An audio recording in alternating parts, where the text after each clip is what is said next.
তুমি না তওবা করেছিলে? তুমি না শুধুমাত্র আল্লাহর জন্য সবকিছু ছেড়ে দিয়েছিলে? বুঝতে পেরেছিলে কোথায় তোমার আসল ঠিকানা? ভুলে গেছ?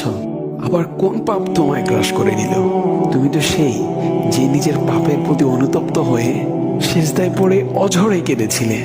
তাহলে আবার কেন দুনিয়ার ধোকায় পড়ে গেলে? কেন ভুলে গেলে কোথায় তোমার আসল গন্তব্য? তুমি কি হার মেনে নিয়েছো নফসের কাছে? তুমি এত দুর্বল?